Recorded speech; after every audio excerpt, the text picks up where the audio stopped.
এরপর যদি আবার জল ওরা রাত্রে ছেড়ে দেয় বারণ করা সত্ত্বেও, তাহলে কিন্তু বন্যাকে আটকানো যাবে না।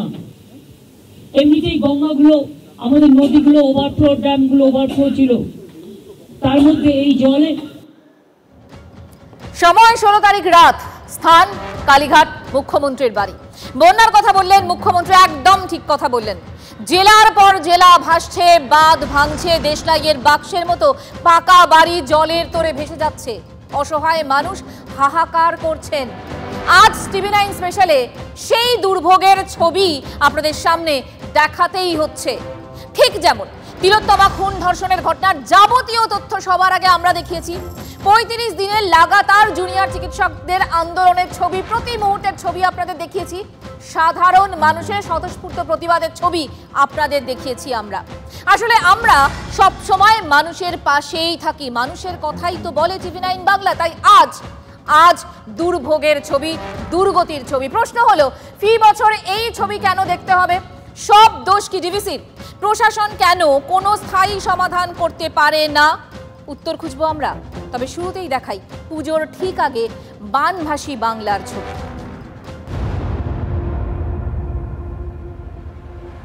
ওরা বলছে তাহলে আমাদের এখানে বন্যা হবে, আমরা তোমাদের এখানে বন্যা হবে বলে তুমি আরেকটা রাজ্যকে তো ভাসাতে পারো না। ভয়ঙ্কর, ভয়াবহ। দুর্গাপুজোর কয়েক সপ্তাহ আগে বিপর্যয় দক্ষিণবঙ্গে। ডিভিসির ছাড়া জলে হাবুডুবু খাচ্ছে একটার পর একটা জেলা। আমি একেবারে ঢোকার চেষ্টা করব, কয়েকটা পরিবারের সাথে কথা বলার চেষ্টা করব কিভাবে তারা আছেন, তাদের বাড়িতে কিভাবে জল ঢুকেছে। তো যে বাড়িতে, এই বাড়িগুলো সব ডুবে গেছে। এই বাড়িগুলো তারা কখন ডুবেছে? এই সকাল থেকেই ডুবে গেছে। হ্যাঁ, তো এখন এইভাবে আপনারা এইভাবে যাতায়াত করছে।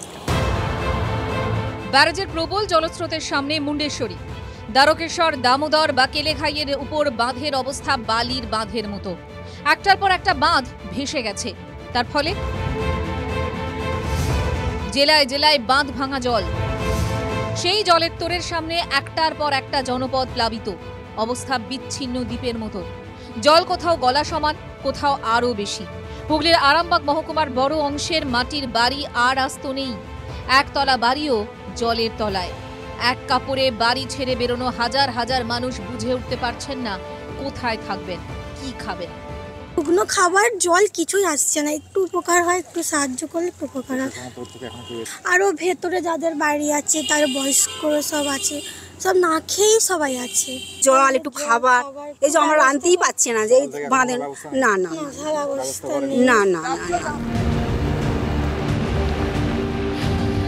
হাওড়া, হুগলি, পূর্ব বর্ধমান, বাঁকুড়া, 2 মেদিনীপুরের একাংশের বড় বিপদ।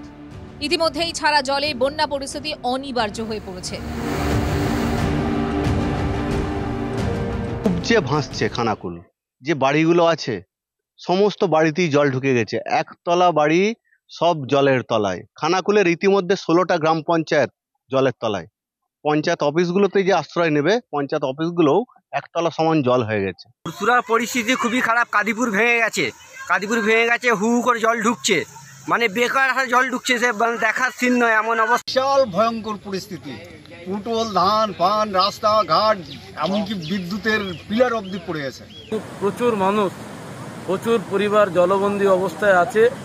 মানুষ এখনো তার বাড়ি থেকে বেরোতে পারছে না। একটা ভয়াবহ অবস্থার মধ্য দিয়ে মানুষ অবস্থান করছে। দুর্যোগের ধাক্কায় সবথেকে খারাপ অবস্থা আরামবাগ মহকুমার খানাকুলের। পরিস্থিতি এতটাই হাতের বাইরে চলে গেছে যে খানাকুলে ঢোকাই কঠিন হয়ে পড়েছে। বুধবার প্লাবিত এলাকা পরিদর্শনে যান মুখ্যমন্ত্রী। আমি তো বলেছি আগে, এত জল কোনোদিন ছাড়েনি। লক্ষ লক্ষ মানুষ আজকে বন্যায় আক্রান্ত। জলের স্রোতটা দেখুন, স্পিডটা দেখুন, যে কোনো মুহূর্তে ডুবে যাবে সব। বন্যাপ্রবণ হিসেবে পরিচিত ঘাটাল মহকুমা এবার ব্যারাজের জলে ভাসছে। শিলাবতী, ঝুমি কাঁদিয়ে ছেড়েছে ঘাটালবাসীকে। দাসপুর, চন্দ্রকোনা, ডেবরা, কেশপুরের অবস্থাও ভয়ঙ্কর। ভেঙেছে একাধিক শিলাবতী নদীর বাঁধ, আর বাঁধ ভেঙে প্লাবিত হয়েছে গ্রামের পর গ্রাম। লক্ষাধিক মানুষ জলবন্দী। কেলেঘাইয়ের জলে নাকানি চোবানি অবস্থা পটাশপুরের। রূপনারায়ণ ভাসিয়ে দিয়েছে তমলুক, কোলাঘাটকে। আর বেনজিরভাবে পাঁশকুড়া স্টেশনের কাছে ঢুকেছে কংসাবতীর জল। বাঁকুড়ার বরজোড়া সোনামুখীও ডুবেছে ডিভিসির ছাড়া জলে। দক্ষিণবঙ্গের একটা বড় অংশ বানভাসী। মূলত কোন কোন এলাকাগুলো একটু দেখানোর চেষ্টা করি আপনাদের। প্রথমে খানাকুলের কথা বলি। খানাকুল মানে মুন্ডেশ্বরী নদীর জলে একেবারে বানভাসী। পুরসুরা, এরপরে দামোদরের জল সেখানে সবকিছু ভাসিয়ে নিয়ে গিয়েছে। এরপর তারকেশ্বর, দামোদরের জল সেখানেও ঢুকেছে। এবং গোঘাট হচ্ছে দ্বারকেশ্বরের জল ঢুকেছে। অন্যদিকে আরামবাগও একেবারে বানভাসী অবস্থা, মুন্ডেশ্বরী নদীর জল সেখানে ঢুকেছে।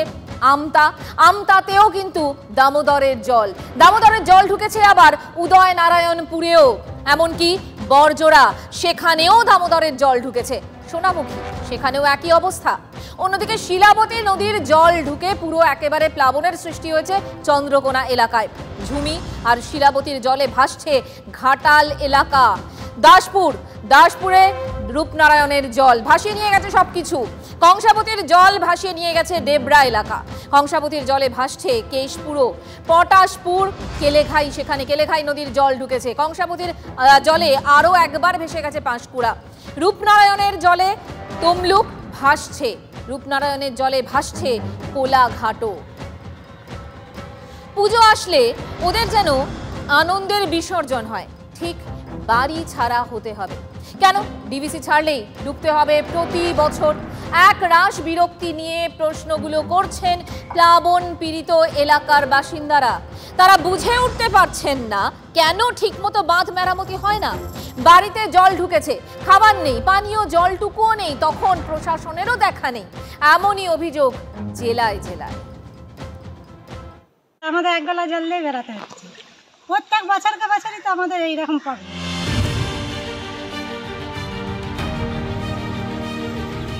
বর্ষা এলেই বাড়ি ছাড়া হতে হয়, চোখের সামনে ভেসে যায় সবকিছু। এদের বর্তমান ভবিষ্যৎ সবই জলের তলায়। প্রতি বছর কেন এমন পরিস্থিতি হবে প্রশ্ন তুলছে বানভাসী এলাকার বাসিন্দারা। গত মাসে সর্বোচ্চ 1,20,000 কিউসেক হারে জল ছেড়েছিল ডিভিসি। তাতেই ডুবে যায় হাওড়া হুগলির বিস্তীর্ণ এলাকা। সেই জল আসার আগে নদীতে জল বেশি ছিল, খাল বিল শুকনোই ছিল। সেপ্টেম্বরের মাঝামাঝি ছবিটা পুরো আলাদা। গত 1.5 মাসে বারবার নিম্নচাপ এসেছে, খাল বিল সব টইটুম্বুর। তার উপর ব্যারাজের জল ছাড়তেই বন্যার দক্ষিণবঙ্গের পর জেলায়। ভয়ঙ্কর অবস্থা দামোদর, মুন্ডেশ্বরী, রূপনারায়ণ, কেলেঘাইয়ের। নদী যেন সমুদ্র, দুকুল মিশে গেছে। মাস কয়েক আগে দুর্যোগের পরও কেন প্রশাসন বাঁধ মেরামতিতে কোনো ব্যবস্থা নেয়নি? কেন হয়নি নদী সংস্কারের কাজ? প্রশ্ন তুলছেন ভুক্তভোগীরা। মুন্ডেশ্বরী নদী বাঁধ আগস্টে ভেঙেছিল, বাঁধ মেরামত করা হয়নি।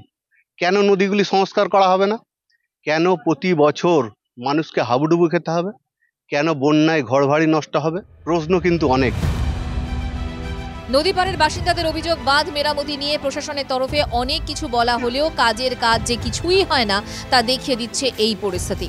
বিপদের সময়ও প্রশাসন পাশে নেই বলে অভিযোগ উঠেছে একের পর এক প্লাবন কবলিত এলাকায়। আরও প্রশাসনের সজাগ থাকা বা আরও কড়া পদক্ষেপ এই বন্যা পরিস্থিতির আগে সাধারণ মানুষকে উদ্ধার করা, প্রশাসন আরও তৎপর হলে এলাকার মানুষ খুশি হতেন, এমনটাই দাবি করছেন এলাকার বাসিন্দারা।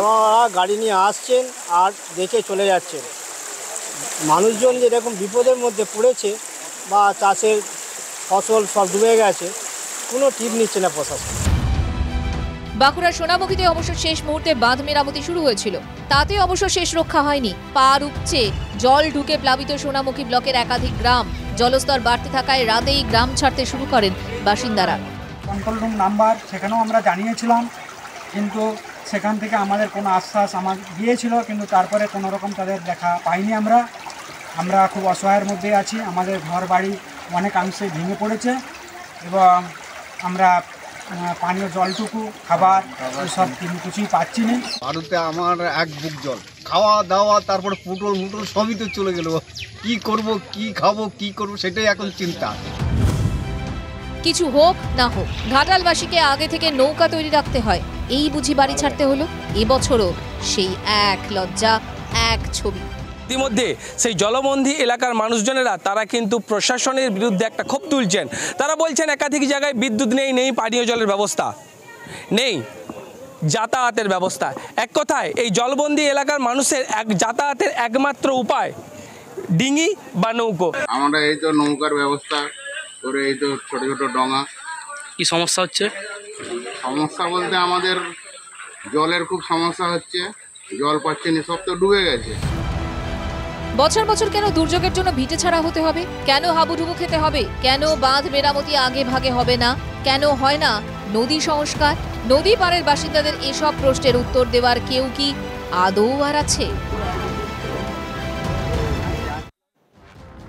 বানভাসী বাংলার কথা যখন বলছি তখন এই মুহূর্তের খবর, প্লাবিত এলাকা দেখতে গিয়ে বিপত্তি। স্পিড বোট উল্টে জলে 2 সাংসদ, বিধায়ক, জেলা শাসক সহ 13 জন। এক্সক্লুসিভলি সেই ছবিও আপনাদেরকে দেখাচ্ছি। কুয়ে নদীতে স্পিড বোট উল্টে এই বিপত্তি, ছবি দেখুন।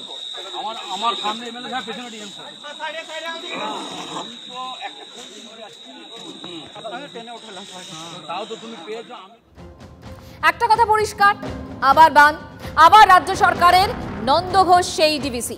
প্রত্যেকবার দক্ষিণবঙ্গ ডোবে আর আঙুল ওঠে রাষ্ট্রায়ত্ত সংস্থা দামোদর ভ্যালি কর্পোরেশনের দিকে। এবছর পূজার মুখে একের পর এক জেলা ডুবেছে ডিভিসির ছাড়া জলে। বিগ ওয়ালে একটু দেখার চেষ্টা করি কোন কোন জায়গায় এই ডিভিসির জল ছাড়ার ফলে প্লাবিত।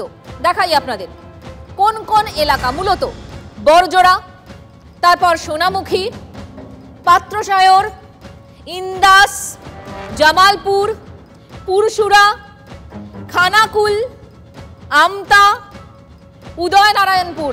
মূলত এই জায়গাগুলোতেই সব থেকে বেশি করে সমস্যা। দুর্গাপুর ব্যারেজের কল্যাণে দক্ষিণবঙ্গের বিস্তীর্ণ এলাকায় খরিফ মরশুমে চাষের সুবিধা হয়।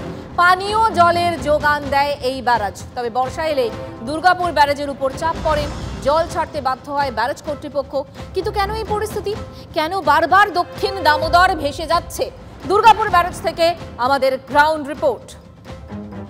দুর্গাপুর ব্যারেজের ছাড়া জলে প্রত্যেক বছর বানভাসী হয় নিম্ন দামোদর এলাকা। কেন বানভাসী হয় নিম্ন দামোদর এলাকা? মূল কারণ যেটা জানা যাচ্ছে, দুর্গাপুর ব্যারেজের যে জলস্তর 211.5 ফিট, সেই জলস্তর উপর থেকে থাকলেও নিচের দিকে 40% পলি জমে গেছে। দুর্গাপুর ব্যারেজ তৈরি হওয়ার পর থেকে একবারও এই পলি তোলার কাজ হয়নি, শুধু মেরামতির কাজ হয়েছে যে অংশ, সেটা হচ্ছে দুর্গাপুর ব্যারেজের লক গেট পরিবর্তন হয়েছে। দুর্গাপুর ব্যারেজের লক গেট 2 বার ভেঙে যাওয়ার পরে দুর্গাপুর ব্যারেজকে জল শূন্য করে মেরামত করতে হয়েছিল। এই জল শূন্য করে মেরামত করতে গিয়ে দেখা গেছে যে পরিমাণ বালি পলি জমে আছে নিচে, অর্থাৎ জলের স্তরটা অনেকটাই উপরে উঠে এসছে নিচের দিক থেকে। মাইথন পাঞ্চের থেকে ডিভিসি জল ছাড়লেই সেই জল দুর্গাপুরে পৌঁছাতেই বিপুল পরিমাণ জল ছাড়তে হচ্ছে। আগে 1,70,75,000 কিউসেক জল ছাড়লেই হতো, ম্যাক্সিমাম জল ছাড়া হতো। এখন 2,50,000 উপর 2,70,000-75,000 কিউসেক পর্যন্ত জল ছাড়া হয়েছে গতকাল। এখন প্রায় 2.5 লক্ষ কিউসেক হারে জল ছাড়া হচ্ছে। এই জল যখন নিম্ন দামোদরে পৌঁছাচ্ছে, বানভাসী হচ্ছে। পলি তোলা না হলে এই বানভাসীর ছবি বদলাবে না। অর্থাৎ ড্রেজিং, পলি সংস্কারের বালাই নেই দুর্গাপুর ব্যারেজে। তার ফলে বছর বছর জমছে পলি, আর অবস্থা এমন জায়গায় পৌঁছেছে যে জল ছাড়ার পরিমাণ বেড়েই যাচ্ছে দুর্গাপুর ব্যারেজে। এই যে জমছে পলি আর বাড়ছে বিপদ, একটু দেখাই আপনাদের বিগ ওয়ালে। দুর্গাপুর ব্যারেজের জল ধারণ ক্ষমতা 211.5 ফুট এবং গত কয়েক বছরে ব্যারাজে পলি জমেছে 40%। জল ধারণ ক্ষমতা সেক্ষেত্রে কমে গেছে 125 ফুট প্রায়। তাহলেই ভাবুন, প্রথম দিন থেকে মুখ্যমন্ত্রী যে কথা বলছিলেন, এদিনও তার মুখে একই কথা। আজ প্লাবন কবলিত যে এলাকায় গিয়ে ফের ডিভিসিকে নিশানায় তোলেন মমতা বন্দ্যোপাধ্যায়। চড়া সুরে পাল্টা জবাব দিয়েছে বিজেপিও। 3.5 লক্ষ কিউসেকের ওপর জল ছেড়েছে, মানে ম্যানমেড ফ্লাড, পরিকল্পিতভাবে বাংলাকে ডুবিয়েছে নিজেদের রাজ্যকে বাঁচাবার জন্য। কেন্দ্রীয় সরকার ড্রেজিং করে না, ডিভিসি আরো 2 লক্ষ কিউসেক জল রাখতে পারে। যখন তোমাদের 70% ভরে, 80% ভরে, তখন তোমরা কেন ছাড়ো না? আর নিজেদের রাজ্যটাকে বাঁচাও আর সবটা বাংলার উপরে ঠেলে দাও। বাংলার কত বঞ্চনা সহ্য করবে? আগাম যদি ব্যবস্থা নিয়ে নেবে তাহলে তো কেন্দ্রীয় সরকারের বন্যার তহবিলের টাকাটা আর আসবে না। এই সময় যদি কমসে কম এই ফ্লাড রিলিফটা যদি পাওয়া যায় কিছু, একটু তিরপলও যদি ঝাড়া যায়, চালের বস্তা যদি মারা যায়, হ্যাঁ, তাহলেও ওদের মুখে, তৃণমূল কর্মীগুলোর মুখে একটু হাসি ফোটে। জল ছাড়া নিয়ে চাপানোতর চলবেই। যাদের দিকে এত আঙুল উঠছে সেই ডিভিসি কর্তৃপক্ষ এই জল ছাড়া নিয়ে কি বলছে শুনুন। এখানে ব্যারেজটা অ্যাকচুয়ালি জল স্টোর করার জন্য নয়, জল হচ্ছে গিয়ে একটা সার্টেন মিনিমাম লেভেল অবধি আমাদের ধরে রাখতে হয় ইন্ডাস্ট্রিয়াল এবং আদার পারপাসের জন্য। সেই লেভেলটাকে আমাদের মেনটেন করতে হয়, তা সেই অবধি জল ধরে রাখা যায়। এবার হচ্ছে যখন আমাদের এখন যখন ফ্লাড চলছে আর কি, আন্ডার সুইচ যেগুলো আছে সেগুলো দিয়ে আমরা সিলটাকে বের করতে পারি, তাতে কিছুটা আমরা ভলিউম আবার রিকভারি হয়ে যায় আমাদের। অভিযোগ পাল্টা অভিযোগ, রাজনৈতিক চাপানোতর চলবে, কিন্তু ফি বছর এই বানবাসী মানুষগুলোর দুর্ভোগ আদৌ কমবে কি? এই প্রশ্নটা নিয়ে শেষ করলাম আজকে TV9 স্পেশাল।